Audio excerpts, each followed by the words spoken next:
At my granddaughter's school play, my daughter-in-law looked right at me, smiled for the other parents, and told the check-in volunteer I was nobody important. I remember the exact sound the pen made when the young woman stopped writing my name. A tiny scratch against the clipboard, then silence. The lobby of Maple Ridge Elementary was crowded with families shaking snow off their coats, children running past in paper halos and cardboard crowns, mothers fixing collars, fathers holding phones ready to record every second. It should have been a sweet evening.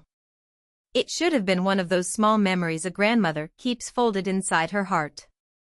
Instead, I stood under the bright hallway lights with a bouquet of baby's breath in one hand and a silver charm bracelet in my coat pocket, listening to Claire erase me with 6 casual words. She's nobody important. Just Daniel's mother. I did not gasp. I did not argue.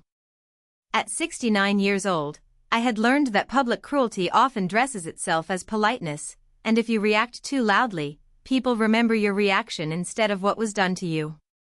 So I smiled at the volunteer, gave her my full name anyway, and said, Margaret Whitaker. I'm Ava's grandmother.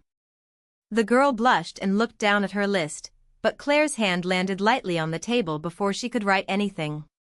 We're already checked in as a family, Claire said, her voice warm enough for everyone nearby to hear. Margaret can find a seat wherever there's room. My son Daniel stood beside her in his navy pea coat, staring at the bulletin board as if the second-grade art projects had suddenly become fascinating. He heard her. I know he did. A mother knows the exact moment her child chooses silence. Daniel used to hide behind my skirt when he was little, gripping my hand so tightly I would lose feeling in my fingers. Now he stood 3 feet away from me and acted like I was a stranger who had wandered in from the parking lot. Mom, he said softly, without meeting my eyes, please don't make this awkward. That was the first time that night I felt something inside me go still. Not break. Not yet. Just still, the way a house goes quiet right before the power goes out. I had spent all afternoon getting ready. I curled my silver hair, wore my cream wool coat because Ava once said it made me look like a storybook grandmother, and wrapped the little bracelet in tissue paper. The charm was shaped like a star.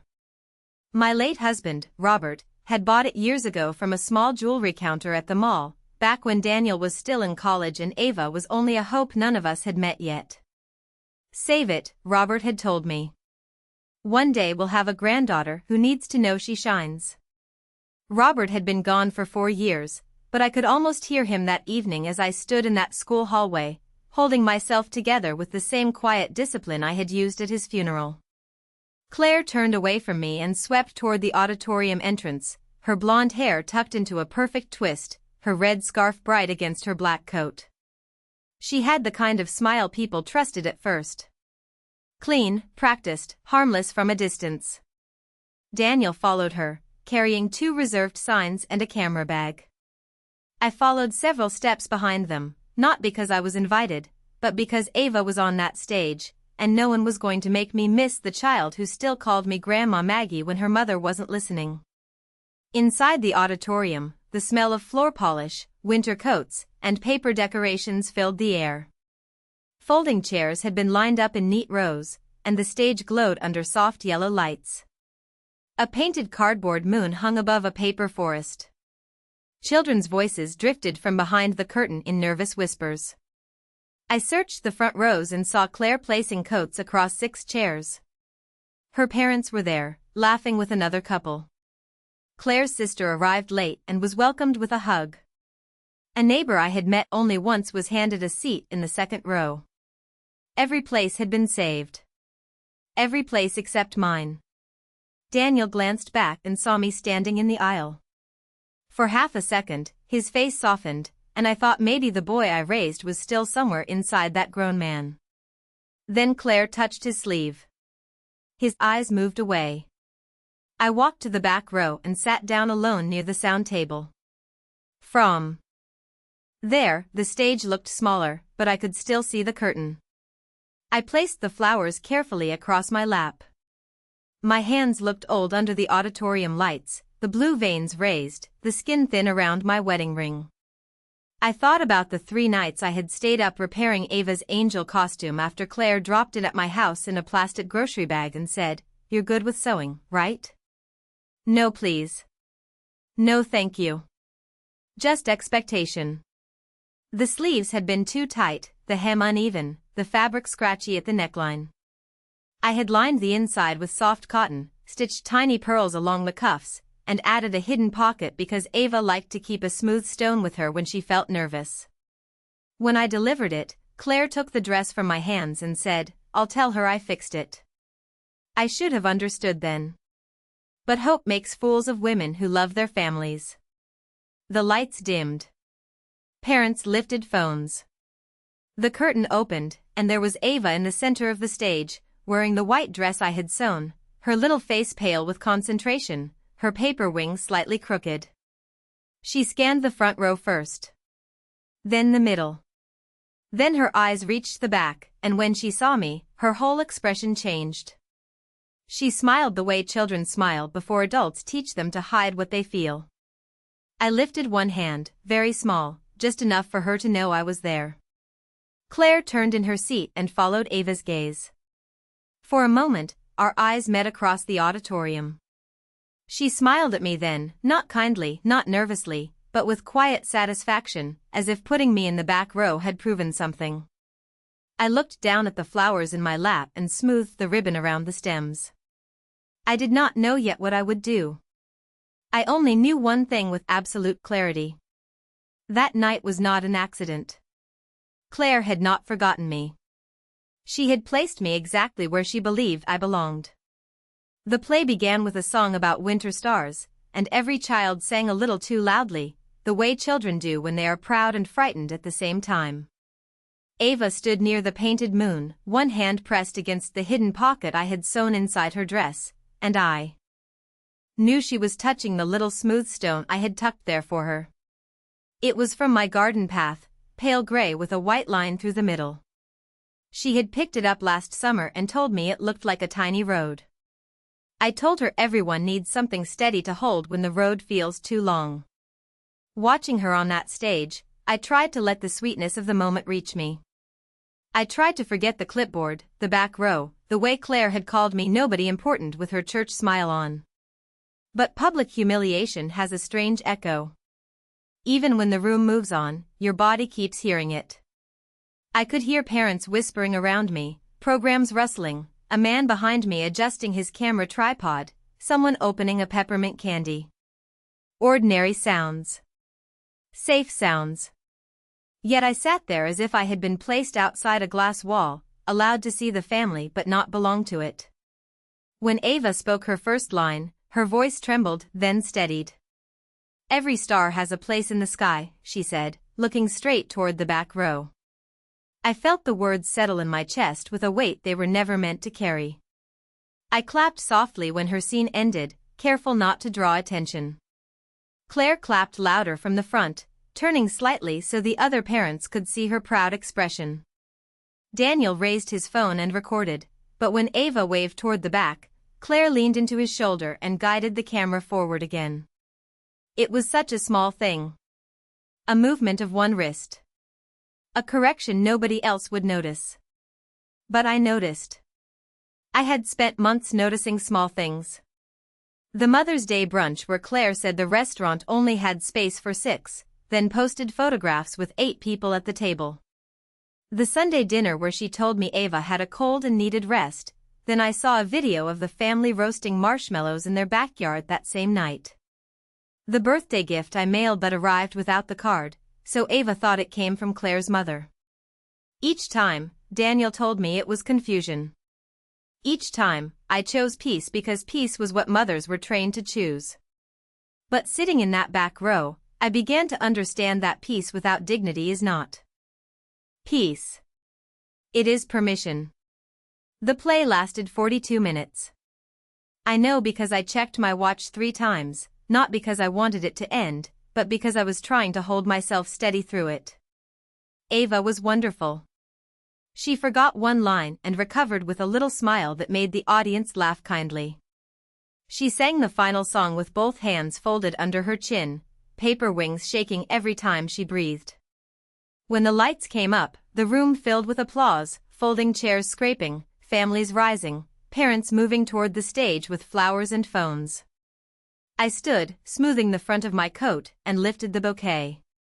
Baby's breath was Ava's favorite because she said it looked like tiny clouds. I had tied the stems with pale blue ribbon from my sewing basket. I took 3 steps down the aisle before Claire appeared in front of me as if she had been waiting. "Margaret," she said, still smiling, though her eyes were flat. "Ava is very overwhelmed right now. We are keeping things simple tonight." "I only want to give her these," I said. My voice sounded calm, almost too calm. "I promised I would bring flowers." Claire tilted her head, the way she did when she wanted witnesses to think she was being patient with a difficult older woman. "That is sweet, but she has plenty of attention already. Maybe another time." Behind her, I could see Ava on the edge of the stage, searching the crowd. Daniel stood beside her, one hand on her shoulder, while Claire's parents posed for photographs. Ava's eyes moved past faces, past phones, past arms holding coats. She was looking for me. I raised the bouquet slightly. Her face brightened. Then Claire stepped sideways, blocking the line between us. The movement was so smooth it almost looked accidental. Almost. "Please do not make this about you," she whispered. There it was again. The trick. Make the wound, then accuse the wounded person of bleeding too loudly. I looked at my daughter-in-law, at the perfect red scarf, the soft lipstick, the careful expression of concern she wore for the crowd. For years, I had wondered what I had done to make her dislike me. I had replayed conversations, softened my opinions, arrived with casseroles, left early when she seemed tired, sent checks when Daniel said money was tight, babysat when asked and disappeared when not needed. I had made myself smaller and smaller, thinking one day I would be small enough to be accepted. But Claire did not want me smaller. She wanted me gone. I looked past her one last time. Ava was still searching. So I stepped around Claire, not toward the stage, but toward the teacher's table near the aisle. I placed the bouquet there carefully, with the blue ribbon facing up, and rested my hand on it for a moment. "Then make sure she knows who brought them," I said. Claire's smile flickered. "Just once." It was quick, but I saw it, and for the first time that evening, she looked uncertain. I turned away before she could answer. The auditorium was warm, but when I walked into the hallway, the cold from the front doors moved across my face like clean water. I did not cry. I buttoned my coat, touched the small bracelet still waiting in my pocket, and stood beneath the bulletin board covered with paper snowflakes, understanding that the night was not over. Not really. Something had finally become clear, and clarity, I have learned, can be more dangerous than anger. I had almost reached the front doors when a woman called my name from behind me. Not loudly. Not in a way that made people turn. Just softly enough that I stopped with my hand resting on the cold metal bar. "Mrs. Whitaker?" I turned and saw the assistant principal standing near the office entrance, holding a stack of programs against her chest. She was a tall woman in her early 60s with silver brown hair, kind eyes, and a green cardigan decorated with a tiny school pin. I recognized her after a moment. Mrs. Helen Carter. She had been at the volunteer drop-off table 2 weeks earlier when I brought Ava's costume in a garment bag because I did not trust the weather to stay dry. "I thought that was you," she said, walking closer. "You brought the angel dress, did you not?" I glanced toward the auditorium doors. I could still hear laughter inside, the cheerful noise of families collecting children and taking photographs under the stage lights. "Yes," I said. "I only made a few adjustments." Helen looked at me for a long second, and there was something in her expression that made it hard to keep pretending everything was fine. Not pity exactly. Recognition. The quiet look one older woman gives another when she understands there is more beneath the surface than anyone polite is saying. Ava talked about that dress all week, Helen said. She told her class her grandmother made it soft because angels should not have itchy sleeves. My throat tightened so quickly I had to look down at the floor tiles.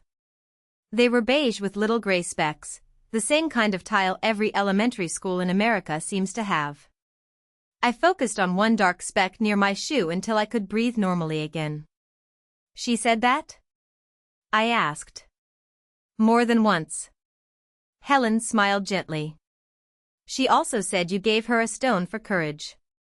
I pressed my fingers against the outside of my coat pocket, where the silver bracelet still rested in tissue paper. She gets nervous before performing. She looked for you during the curtain call. The sentence was simple, but it entered me like truth. Not sharp, not dramatic, just undeniable. I had spent so much time wondering whether Ava was forgetting me because Claire had pushed me away that I had not allowed myself to believe the child might be looking for me just as hard as I was looking for her. Helen shifted the programs in her arms. One slipped slightly, and I saw my granddaughter's name printed in blue ink. Maple Ridge Elementary Winter Showcase. I had received my copy from a stack near the back row. I had read every line during intermission, searching without meaning to search. Ava Whitaker as Star Angel. Costume Coordination, Claire Whitaker. Parent Volunteer Team, Claire Whitaker. Refreshments, Claire Whitaker and Lisa Bennett. There had been no mention of me anywhere. I had told myself not to care. That is another thing older women are trained to do. We tell ourselves not to care about the small omissions, because admitting they hurt makes us feel foolish. But omission is not small when it is intentional. Helen looked over her shoulder, then lowered her voice. Would you wait here for a moment? Before I could answer, she stepped into the office. I stood in the hallway with the paper snowflakes hanging above me, listening to the muffled sounds from the auditorium. A little boy ran past wearing a crooked crown. A father carried a tray of cupcakes covered in blue frosting. Two mothers compared photographs on their phones. Life kept moving around me in bright, ordinary colors. I felt strangely still. Helen returned with a folder tucked beneath the programs. She opened it carefully and pulled out a sheet of paper with red marks along the edges. This was the draft we approved before printing, she said. I would not normally show this to a family member, but I think you should see it. I took the paper from her. My hands did not tremble at first. Then I read the bottom line under acknowledgements. Special thanks to Grandma Margaret for Ava Whitaker's costume support and rehearsal help. My name was there. Not hidden. Not forgotten. There in clear black letters, exactly where it should have been. I stared at it until the words blurred. Why was it changed? I asked, although some part of me already knew. Helen hesitated. Mrs. Whitaker, your daughter-in-law emailed the office the morning we sent the program to print. She said the acknowledgement was inaccurate and asked that it be replaced with her name.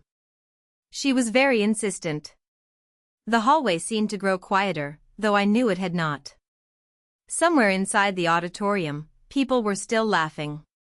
Somewhere, Claire was probably arranging her family into perfect photographs, making sure I was not in the frame. I folded the paper once, then stopped myself and smoothed it flat again. It deserved not to be folded. It was not just a program draft. It was proof that my hurt had not come from misunderstanding. It had been edited. Revised. Removed.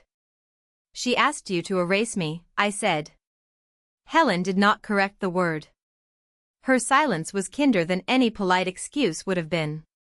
For years, I had let Daniel explain Claire to me. She is stressed, Mom. She is particular, Mom. She likes things done a certain way, Mom. She is not trying to hurt you. I had accepted those explanations because accepting them was easier than admitting my son had married a woman who wanted to turn me into a guest in my own family. But there are moments when denial becomes heavier than truth. Standing in that hallway, holding the draft program, I finally set it down inside myself. Claire was not careless. She was careful. She did not overlook me. She studied where I stood and made sure there was no room left. Helen touched my sleeve lightly. "I am sorry," she said. "Ava loves you very much. I thought you should know that." I nodded, but I could not speak right away. My eyes moved toward the auditorium doors just as they opened, and Claire stepped out with Daniel beside her. She was holding Ava's hand. Ava saw me immediately. Her face lit up. "Grandma Maggie," she called, pulling forward. Claire's fingers tightened around her hand, not enough for anyone else to notice, but enough to stop her. Daniel looked from me to the paper in my hand. His expression changed. Not much. Just enough. For the first time that evening, he seemed to understand that I was holding something Claire could not smile away. I placed the draft program carefully inside my purse, beside the silver bracelet, and looked at my son. I did not raise my voice. I did not accuse anyone. I simply stood there under the paper snowflakes and let the silence do what my words had never been allowed to do. Claire stood in the hallway with Ava's hand in hers, and for a few seconds no one moved. The school lights hummed above us. Paper snowflakes twisted gently from the ceiling vents. Behind Claire, Daniel held his camera bag in one hand and Ava's cardboard star crown in the other, looking like a man who had walked into the middle of a conversation he should have joined years ago. Ava pulled against her mother's hand again. "Grandma Maggie, did you see my song?" she asked. Her voice was bright, hopeful, innocent of the cold adult air around her. I smiled at her because children should not have to carry the weight of grown people's pride. "I saw every second, sweetheart. You were beautiful." Ava beamed, and for one moment the hallway warmed. Then Claire bent slightly toward her and said, "Honey, we need to go take pictures with everyone before people leave." Everyone. The word landed softly, but it landed. Ava looked confused. "Can Grandma be in them?" Claire's smile tightened. "Not this one. This is for the Christmas card." Daniel looked down at the star crown in his hand. Mrs. Carter stood beside the office door, quiet, holding the remaining programs against her chest. I could feel the draft copy in my purse, a thin piece of paper that somehow weighed more than the bouquet, more than the bracelet, more than all the excuses I had collected over the years. I said nothing. Claire seemed to take my silence as surrender. She lifted her chin and gave me the kind of look one gives a spill on the carpet. Inconvenient, embarrassing, something to be cleaned up later. "Margaret, we can visit another day," she said. "Tonight is hectic." I almost laughed, not because it was funny, but because I finally understood how many years I had allowed the word hectic to replace the word unwanted. There had always been a reason. Too crowded. Too late. Too stressful. Too confusing for Ava. Too much going on. Every excuse had been wrapped in concern, but the result was always the same. I was outside the circle, watching through the window. "I have something for Ava," I said. Claire's eyes moved to my purse. "It can wait." "No," Ava said suddenly. It was not loud, but it was firm enough to surprise all of us. She looked up at her mother, cheeks pink from the stage lights and excitement. "Grandma said she had a star for me." Claire blinked. Daniel finally raised his eyes. I reached into my pocket slowly and took out the small tissue-wrapped bundle. The paper had softened from being touched so many times. I unfolded it and held out the silver charm bracelet. The little star caught the hallway light and flashed once in my palm. "Your grandpa bought this before you were born," I told Ava. "He said one day you would need to know you shine." Ava's mouth opened in wonder. "From Grandpa Robert?" I nodded. "From both of us." She reached for it, but Claire's hand moved first. "That is very sweet, but she is too young for real jewelry." Her voice was still pleasant, still careful, still meant for listeners.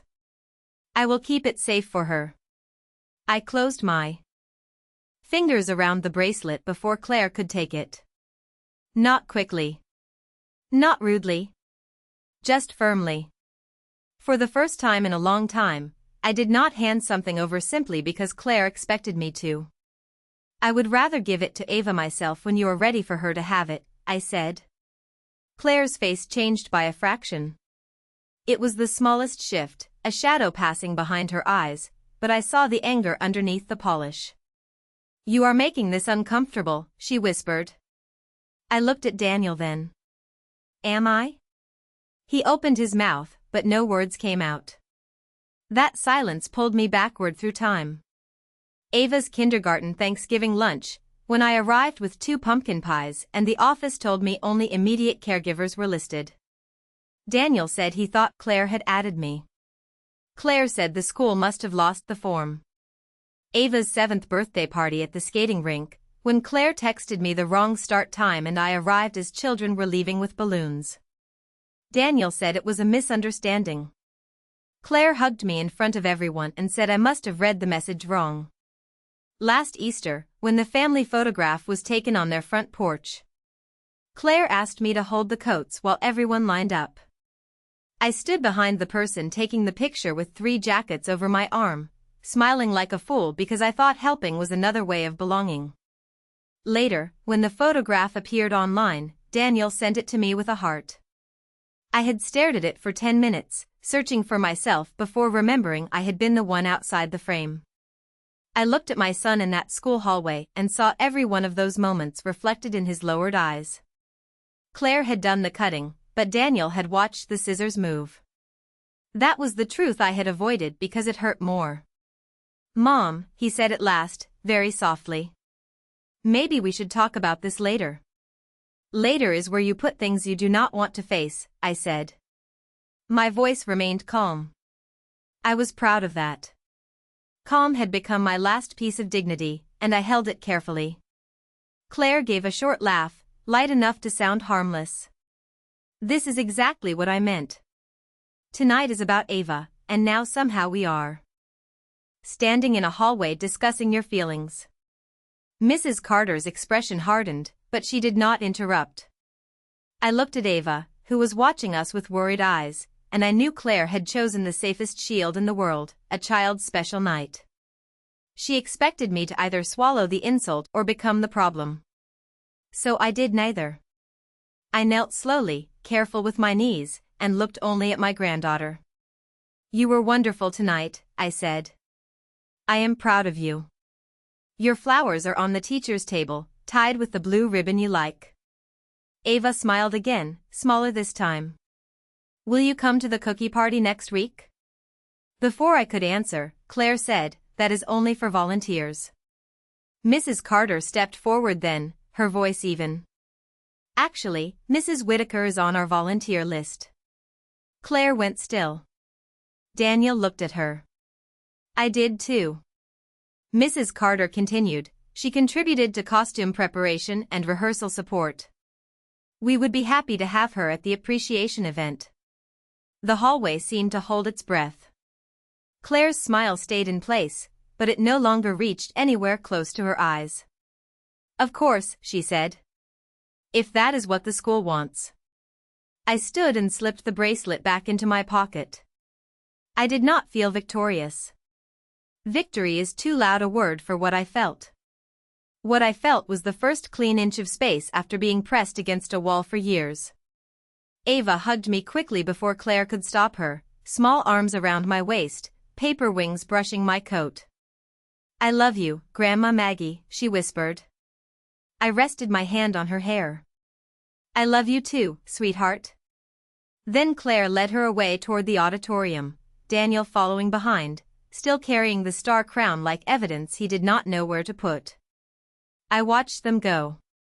I did not call after my son. I did not ask him to stay. Some silences are cowardice, and some are judgment. Mine had finally become the second kind. The week between the school play and the volunteer appreciation event moved slowly, the way time moves when you stop lying to yourself. On Saturday morning, I sat at my kitchen table with a cup of black coffee and the draft program spread flat in front of me. Outside. The maple tree in my yard stood bare against a pale Ohio sky, its branches thin and dark like handwriting. Robert used to say winter made everything honest. No leaves to soften the shape of things. No flowers to distract the eye. Just the structure underneath. I understood that better than ever as I looked at my name printed on that draft, then thought of the official program where Claire had replaced it with hers. It was such a clean little theft. Not money. Not jewelry. Nothing a bank could track or an insurance company would care about. She had stolen something harder to explain, a grandmother's place. I opened the drawer beside the table and took out an old cookie tin where I kept small things from Ava. Birthday cards with uneven letters. A paper bracelet she made me in first grade. A photograph of us in my backyard, both of us wearing gardening gloves too big for our hands. I laid them out one by one, not as weapons, but as reminders. Proof that I had not imagined the bond Claire kept trying to edit out. Then I opened my phone and scrolled through old messages. There was Claire's text from 2 weeks earlier. Could you fix Ava's costume by Thursday? The neckline is bothering her. There was another, do not tell Ava it was that much work. She gets emotional. And another from Daniel, thanks for helping, Mom. Claire has a lot on her plate. I stared at that sentence for a long time. Claire had a lot on her plate. Somehow that had become the family prayer, repeated whenever she took more than she gave, whenever she wounded someone and expected the rest of us to call it stress. My phone buzzed while I was still sitting there. Daniel's name appeared on the screen. For a moment, I considered letting it go to voicemail, but avoidance was his habit, not mine. Hello, Daniel, I said. There was a pause, filled with the faint sound of his car engine. Mom, are you all right? It was an old question disguised as concern. What he meant was, are you going to make trouble? I am fine, I said. Claire said things felt tense after the play. I looked at Robert's empty chair across the table. He would have closed his eyes at that, not from surprise, but from disappointment. Things did feel tense, I said. Your wife told the school I was nobody important. Then I learned she had my name removed from the program. Daniel sighed, soft and tired, as if my dignity were another errand he did not have time to run. Mom, she probably just wanted the program to be simple. Simple would have been leaving the truth alone. The silence that followed was longer this time. I could hear his turn signal clicking. She feels like you judge her, he said at last. I almost smiled. Not warmly. Just at the familiar shape of the trap. Daniel, I repaired your daughter's costume. I sat in the back row. I left flowers on a table because I was told I could not hand them to her. Which part of that was judgment? He did not answer. Mom, I am trying to keep peace. No, I said gently. You are trying to keep Claire comfortable. That is not the same thing. He breathed out through the phone. Can we not do this before the school event? Claire is already nervous about it. I looked down at the draft program, at my name printed where Ava's teacher had first intended it to be. Then tell her not to be, I said. I am not planning to embarrass anyone. Good, he said too quickly. That word told me everything. He was relieved because he still thought my silence could be purchased with a little concern. But Daniel, I added, I am also not planning to disappear. He said my name then, not Mom, but Margaret, the way Claire said it when she wanted distance. That small change hurt more than I expected, but it also cleared the last fog from my mind. I have to go, I said. I ended the call before he could explain me back into a smaller version of myself. That afternoon, I drove to Maple Ridge Elementary with the draft program, Claire's messages, and 3 photographs tucked inside a plain manila envelope. The school parking lot was nearly empty, striped with old snow along the edges. Mrs. Carter met me near the front office, wearing reading glasses on a chain and holding a paper cup of tea. We sat in 2 small chairs outside her office, the kind made for parents waiting through meetings they never wanted to attend. I do not want a scene, I told her. Ava should not be hurt by adult pride. Helen nodded. I agree. I handed her the envelope. But I will not let my granddaughter grow up thinking love only counts when Claire approves it. Helen opened the envelope slowly. She read the messages. She looked at the photographs. In one, Ava sat at my sewing machine, pressing the pedal with both hands while I guided the fabric. In another, she held the finished dress against herself, smiling so wide her eyes nearly closed. Helen's face softened. She talks about you often, she said. Usually when she feels nervous. She says you listen all the way to the end. That nearly undid me. Not because it was grand, but because it was small and true. I looked toward the hallway where children's artwork covered the walls, crooked stars and cotton ball snowmen, names written in crayon beneath each one. Children know exactly who shows up for them. Adults are the ones who learn how to pretend not to see. Helen slipped the materials back into the envelope. At the appreciation event, we are showing a short behind-the-scenes video the students helped make. Ava recorded a thank you message last week. I think you should hear it with everyone else. Does Claire know? I asked. Helen held my gaze. Claire knows there will be a video. She does not know every detail. I sat very still. A week earlier, that might have frightened me. Now it felt like a door opening in a room where I had been running out of air. I left the school just as the afternoon bell rang. Children spilled out in bright coats, laughing, dragging backpacks, calling for parents. I watched from my car as Ava came out holding Daniel's hand. Claire walked beside them, phone pressed to her ear, already smiling at something no one else could hear. Ava looked across the parking lot and saw my car. She lifted her hand, quick and secret, like a little star flashing through clouds. I lifted mine back. Claire never noticed. That was her mistake. She thought erasing me meant Ava could not see me. But love does not work that way. Love leaves fingerprints, even on the things people try to wipe clean. By the following Thursday evening, the sky had turned the color of wet slate, and a thin line of snow clung to the curbs outside Maple Ridge Elementary. I arrived 15 minutes early for the volunteer appreciation event because I wanted time to steady myself before the room filled. The cafeteria had been decorated with paper garlands and white string lights taped along the windows. Round tables were covered with blue plastic tablecloths, and at the far end, a folding table held coffee, lemonade, sugar cookies, and a sheet cake from the grocery store with "Thank you volunteers" written in blue frosting. It was not a fancy event. That was what made it feel honest. No ballroom, no professional photographer, no grand performance of family perfection. Just a school cafeteria smelling faintly of crayons, floor cleaner, and buttercream. I took a seat near the side wall, not in the back this time, but not in the center either. There is a difference between hiding and choosing a quiet place from which you can see clearly. I wore my navy dress, the one with pearl buttons at the cuffs, and Robert's wedding ring still rested on my finger.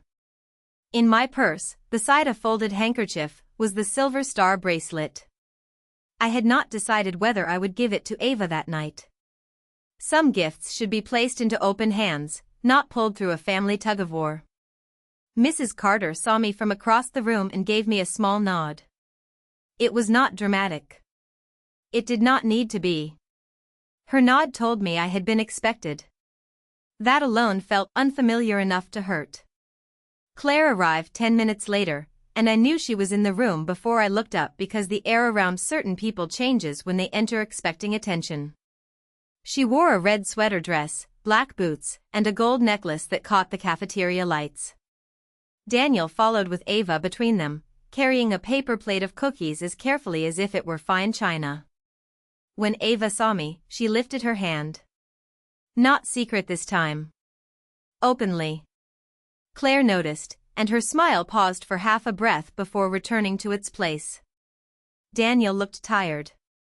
There were shadows under his eyes, and he had the expression of a man who had been listening to two truths all week and was hoping one of them would politely disappear. Claire guided Ava toward a table near the front, where her parents were already sitting. I watched her place her purse on the chair beside her, saving it. The old habit rose in me automatically. Maybe she is saving that seat for you. Hope is stubborn. It limps back even after being embarrassed. But then Claire's sister walked in, and Claire removed the purse with a bright wave. The chair was filled. The lesson was clear. I folded my hands in my lap and looked toward the stage area where a projector had been set up against a pull-down screen. Parents and teachers drifted in, greeting one another, carrying plates of cookies, laughing softly. A few people recognized me from the play and smiled. One woman with short gray hair leaned over and said, "Your granddaughter was the little angel, was she not?" "She was darling." "Yes," I said. "She was." Claire glanced over at us, and I watched her expression tighten, as if even a stranger acknowledging my connection to Ava felt like a small rebellion. Mrs. Carter began the evening at 6:30 sharp. She thanked the parents, grandparents, staff members, and community volunteers who had helped with the winter showcase. Her voice carried well across the cafeteria, warm but firm, the voice of a woman used to restoring order without raising it. Claire sat upright near the front, smiling as if the night had been arranged around her. Daniel sat beside her with his hands clasped between his knees. Ava swung her feet under the table, the toes of her black shoes barely brushing the floor. "Before we share dessert," Mrs. Carter said, "we have a short video made with help from the students. They wanted to thank the people who helped them feel brave on stage." The lights dimmed slightly. The projector flickered, then the screen filled with children waving at the camera. There were giggles, crooked costumes, paper stars, teachers adjusting microphones, small voices saying thank you to moms, dads, teachers, brothers, sisters. The room laughed gently. Then Ava appeared on the screen, seated in a classroom chair with her angel dress across her lap before the final fitting. Her hair was in 2 braids, and she was holding the gray stone in one hand. My breath stopped. On the screen, Mrs. Carter's voice asked, "Ava, who helped you get ready for the play?" Ava smiled shyly. "My grandma Maggie," she said. The room seemed to sharpen around those words. Claire's head turned toward the screen. Daniel sat very still. Ava continued, unaware of the adult tension her small honesty would create. "She fixed my dress because it scratched my neck, and she put a pocket inside for my courage stone. She said if I got scared, I could hold it and remember somebody loved me all the way to the end of the song." A soft sound moved through the room. Not applause yet. Something quieter. Recognition. The video cut to a close-up of the dress, Ava pointing at the pearl cuffs. "Grandma did these too," she said proudly. "Mom said not to talk about it because Grandma gets emotional, but I think it is okay to say thank you." Claire's face lost color beneath the cafeteria lights.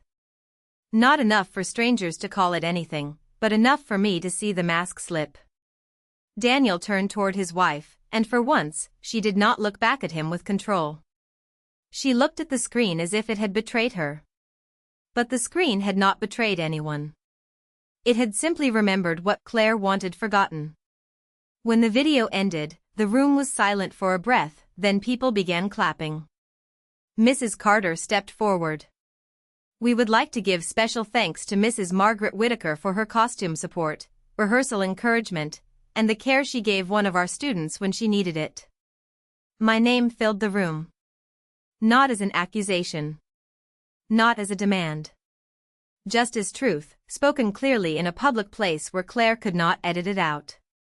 I stood slowly because remaining seated would have felt like hiding. People turned toward me, smiling, clapping, some with damp eyes. Ava jumped from her chair and ran to me before Claire could gather herself. She wrapped her arms around my waist, and this time I did not look over her shoulder for permission.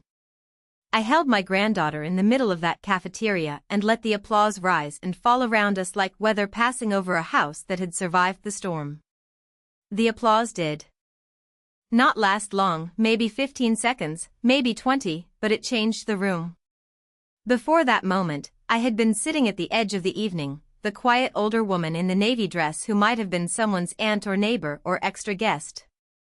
Afterward, I was Ava's grandmother, named and seen, with my granddaughter holding on to me as if she had been waiting all week for someone to stop pretending.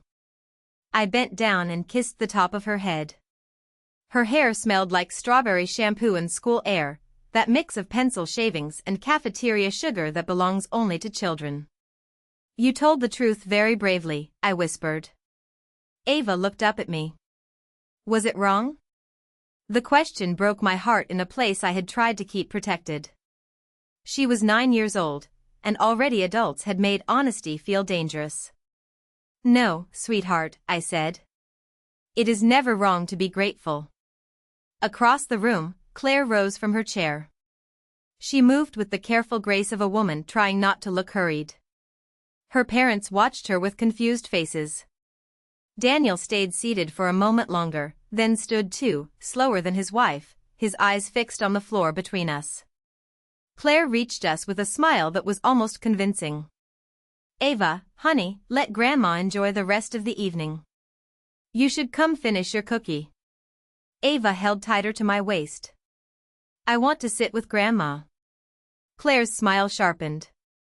We already have seats. Mrs. Carter, who had been speaking with a teacher near the cake table, looked over but did not step in. She did not need to. The room had already heard enough. I rested my hands on Ava's shoulders and looked at Claire. There is an empty chair at my table. It was a simple sentence, but I felt the weight of it leave my mouth. For years, Claire had controlled chairs. Who sat near the front? Who appeared in photographs? Who counted as family? Now one small empty chair had become a line she could not cross without revealing herself. Claire glanced around and realized people were watching. Not staring rudely, but noticing.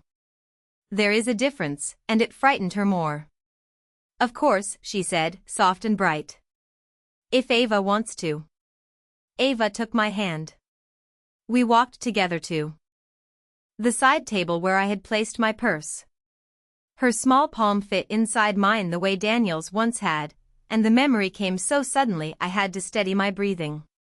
I remembered him at 9 years old, coming home from school with a torn backpack strap, embarrassed because other boys had laughed. I remembered sitting at the same kitchen table years ago, sewing it back together while he drank hot chocolate and told me everything. Back then, he believed I could fix anything with thread, patience, and a little time. Now his daughter sat beside me under cafeteria lights while he stood 10 feet away, unable to mend what he had allowed to unravel. Ava climbed into the chair next to mine and broke her sugar cookie in half. Do you want some? She asked. Thank you, I said, accepting the smaller piece. Claire returned to her table without Ava, her posture straight as a fence post. Daniel followed her, but he kept looking back. I did not give him the comfort of a smile. I was finished offering comfort to people who only approached me when their conscience became inconvenient. Mrs. Carter continued the event, calling names of volunteers, handing out small paper certificates. When mine was brought over, Ava clapped louder than anyone. The certificate was simple, printed on white paper with a blue border, but Ava traced my name with her finger as though it were engraved silver. They spelled Whitaker right, she said seriously. That matters, I replied. Names matter. Her eyes dropped to my purse. Did you bring the star? I looked across the room. Claire was watching us, lips pressed together. Daniel noticed too. I could feel both of them waiting to see whether I would ask permission. That old instinct came again, the urge to keep peace, to make the moment easy, to protect Daniel from choosing. Then I thought of the draft program. I thought of my name removed before printing. I thought of standing in the school hallway while my granddaughter was told who counted and who did not. I opened my purse and took out the tissue-wrapped bracelet. Ava's eyes widened. Grandpa Robert's star. Yes, I said. It belongs to you. I fastened it around her wrist myself. The bracelet was a little loose, so I turned the clasp carefully and told her we could have it adjusted at a jewelry counter when she was ready. She held up her arm, watching the tiny star move against her sleeve. I will keep it safe. I know you will. Claire appeared beside the table before I had finished speaking. Margaret, she said quietly, a word? She used my name like a closed door. Ava looked between us. I patted her hand. Stay here and finish your cookie, sweetheart. Claire led me toward the hallway outside the cafeteria, away from the tables but not completely out of sight. Daniel followed halfway, then stopped near the doorway as if his own legs had refused the cowardice his mouth still wanted. Claire turned to face me beneath a bulletin board covered with construction paper mittens. Her voice was low. You must be very proud of yourself. I studied her face. Without the audience close enough to hear, the sweetness had drained from it. She looked tired, angry, and younger than I expected, as if control had been the makeup she wore best. I am proud of Ava, I said. This is not about Ava. That is the first honest thing you have said to me tonight. Her eyes flashed. You embarrassed me in front of the entire school. No, Claire. Ava thanked me. Mrs. Carter acknowledged me. If that embarrassed you, perhaps you should ask yourself why. She folded her arms. You always do this. You make yourself the victim. I looked through the cafeteria doorway at Ava, who was showing the bracelet to Mrs. Carter with solemn pride. For a long time, I believed that too, I said. Because it was easier than admitting what you were doing. Claire took a breath, ready with another polished answer, but Daniel stepped into the hallway before she could speak. His face was pale, his camera bag still hanging from his shoulder. Claire, he said quietly, did you ask them to take Mom's name out of the program? She turned on him, startled. That told me he had not asked her before. Not really. Maybe he had wondered. Maybe he had pushed the thought away because wondering required action. This is not the place, she said. Daniel looked at me, then back at his wife. Did you? Claire's silence was brief, but it was enough. There are silences that hide, and there are silences that confess. This one did both. Daniel closed his eyes for a moment. I watched him absorb the truth not as a son defending his mother, but as a husband realizing the story he had protected was full of holes. He opened his mouth, but I lifted one hand. Do not apologize here, I said. Not because people are watching. Not because the truth is uncomfortable. If you ever apologize, do it when there is nothing for you to save except your character. Then I walked back into the cafeteria. Ava looked up and smiled, the little star on her wrist shining under the fluorescent lights. I sat beside her, took the half cookie she had saved for me, and for the first time in years, I did not feel like I was waiting to be included. I had been included by the only person in that room whose love had never needed permission. The event ended with parents gathering coats, children licking frosting from their fingers, and teachers stacking paper plates into leaning piles.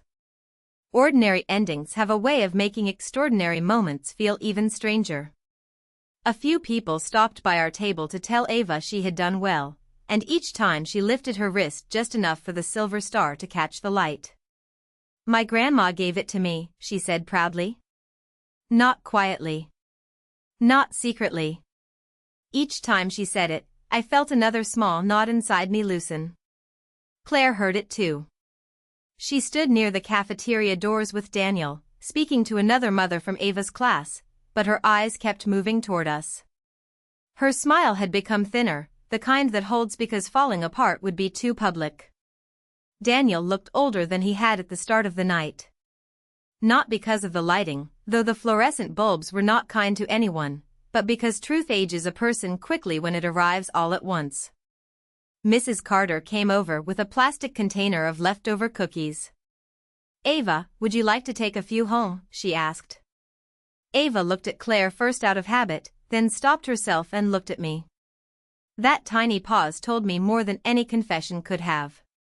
Children learn the rules of a house by watching where adults send their eyes. "Ask your mother," I said gently. I would not turn Ava into a rope between us. Claire stepped closer and said, "One cookie is fine." Her voice was clipped, but she kept it polite for Mrs. Carter. Ava chose a snowflake cookie and wrapped it in a napkin. Then Daniel approached our table. He stood beside me for a moment without speaking. I did not help him. I had spent too many years rescuing him from uncomfortable silences, filling the room with soft words so he would not have to find hard ones. Finally, he said, "Hey, Mom, could I walk you to your car?" Claire's head turned sharply. I saw the warning in her face, but Daniel did not step back. That was new. Not enough, maybe. But new. I buttoned my coat and picked up my purse. Ava hugged me before I left, careful not to crush the cookie in her hand. "Will you come to my art show in March?" she whispered. "If I am invited," I said. She frowned.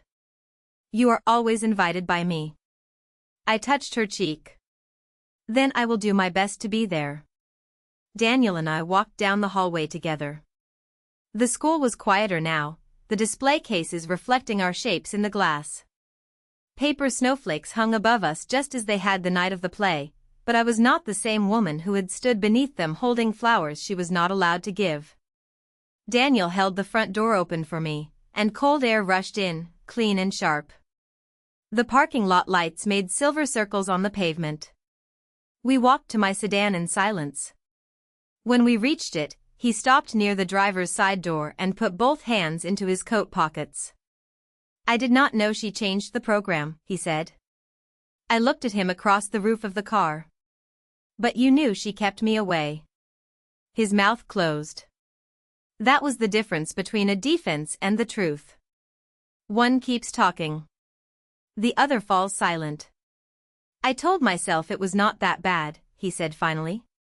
"I told myself she was trying to manage things." "She was managing things," I said. "She was managing me out of your life." He looked down at the asphalt. A thin crust of snow broke beneath his shoe as he shifted his weight. I should have said something. "Yes," I said.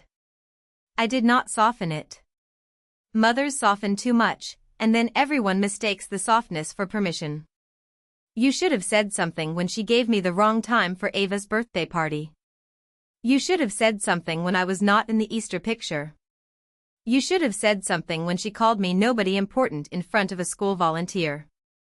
He flinched at that last one, and I knew Claire had not told him the exact words. Perhaps he had guessed. Perhaps he had chosen not to ask because asking might require him to believe me. "Mom," he said, his voice rough, "I am sorry." The words hung between us, visible almost, like breath in the cold. I had waited years to hear them, and when they finally came, they did not fix as much as I once imagined they would. An apology is not a key that opens every locked room. Sometimes it is only a porch light, showing how long you have been standing outside. "I believe you are sorry tonight," I said. "But I do not know yet who you will be tomorrow." He looked at me then, and I saw my son inside the tired man. Not all of him, not enough to trust completely, but enough to remember why this hurt had survived so long. "What do you want me to do?" he asked. There it was, the question of a boy looking for instructions. I had given him instructions all his life. Brush your teeth.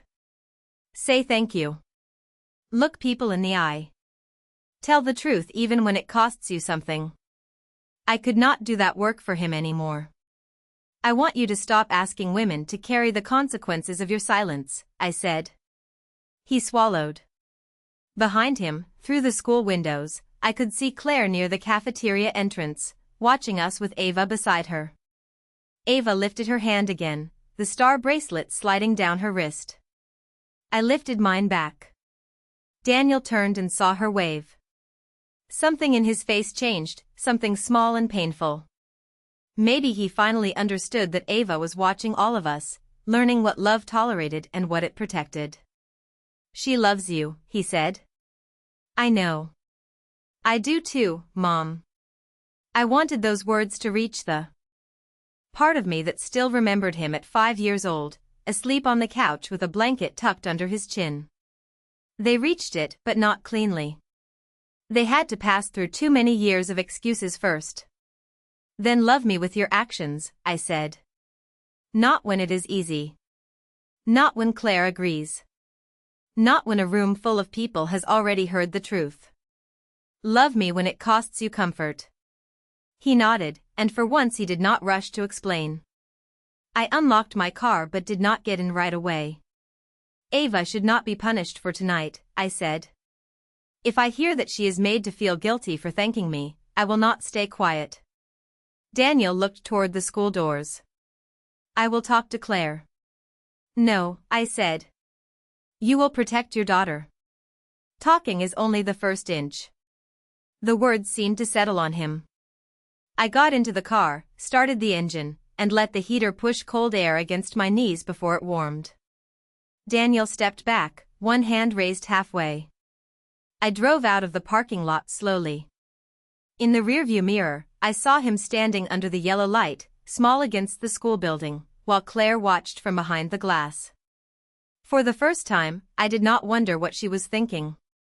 I did not care. My name had been spoken. My granddaughter had heard it. And some truths, once said aloud, do not go quietly back into hiding. 3 weeks later, the invitation to Ava's March art show arrived in my mailbox, written in blue crayon on folded construction paper. "Grandma Maggie, please come. I saved you a seat." The letters leaned in different directions, and a small silver star was drawn beside my name. I stood at my kitchen counter holding that paper while the morning light fell across Robert's empty chair, and I felt something inside me soften without becoming weak. That is an important distinction. I had spent years confusing forgiveness with returning to the same place that hurt me. Now I understood forgiveness could be quiet, but boundaries needed a voice. The night of the art show, I drove to Maple Ridge Elementary with a plate of oatmeal cookies wrapped in foil and no expectation of being welcomed by anyone except the child who had invited me. That was enough. The school hallway smelled like tempera paint and wet boots.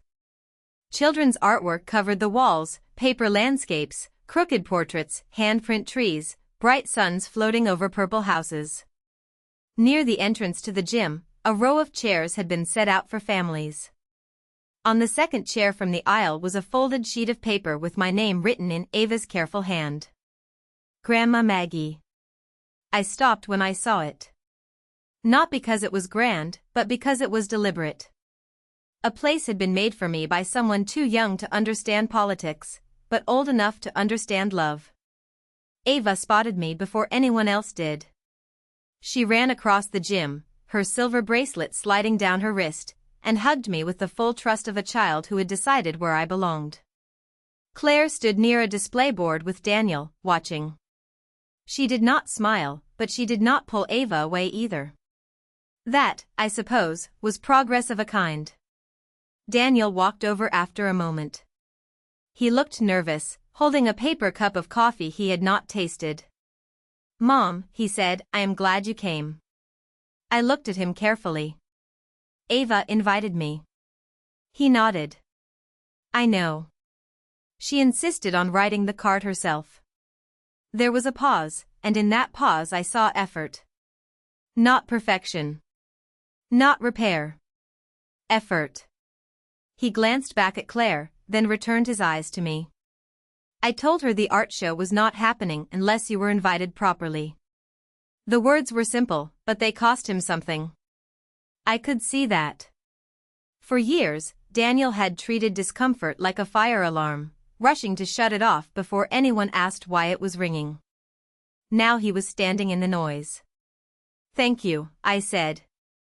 I did not make it bigger than it was. People who begin doing the right thing do not need a parade. They need to keep doing it. Ava tugged my hand and led me to her display. She had painted a night sky over a little white house. In the window stood 3 figures. A girl, a man, and an older woman with gray hair. Above them was a bright silver star. "That is you," Ava said, pointing to the gray-haired figure. "That is Dad. And that is me." I looked at the painting. "Where is your mother?" Ava hesitated. Then pointed to a shape near the doorway. "She is there." She was coming in. Children do not lie as neatly as adults. I heard the whole family in that little painted doorway. Claire was not gone. She was not forgiven into the center. She was at the edge, where she had placed me so many times. I did not feel pleased by that. I felt the sadness of patterns passing from one generation to the next unless someone finally stops them. Claire approached us then. Her posture was straight, her face composed. "Margaret," she said. "Ava worked hard on this." "Yes," I said. "She did." For a moment, I thought she might offer some polished comment and move away. Instead, she looked at the painting, then at my name on the reserved chair. "I should not have changed the program," she said quietly. Daniel went still beside her. Ava was busy explaining her paint colors to Mrs. Carter and did not hear. I studied Claire's face. The apology was not warm. It was not tearful. It did not erase the years. But it was direct, and directness from Claire was so rare it deserved to be recognized.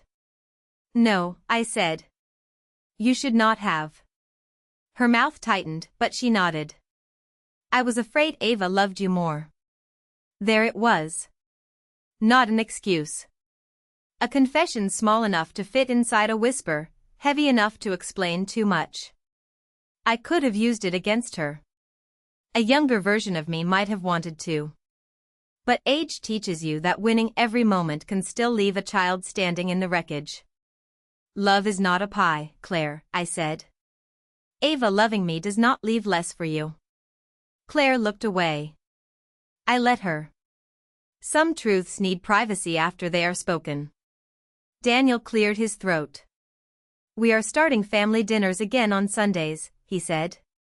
"Not every week, maybe twice a month. If you want to come."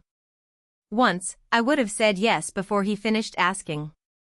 I would have gone home and baked a casserole, grateful for crumbs from a table I helped build. But the woman who sat in the back row with flowers in her lap no longer lived in me the same way. "I will come sometimes," I said. "When it is respectful. When I am invited as family, not tolerated as a favor." Daniel nodded. Claire did too, though it clearly took effort. That was enough for that night. Ava pulled me toward the cookie table, where she placed one of my oatmeal cookies on a napkin and told 3 classmates I made the best ones in Ohio. I laughed then, truly laughed, and the sound surprised me. It had been a long time since joy came without asking permission. Later, as I walked to my car under a cold March sky, Ava ran after me with her coat unzipped and Daniel calling for her to slow down. She pressed a drawing into my hand.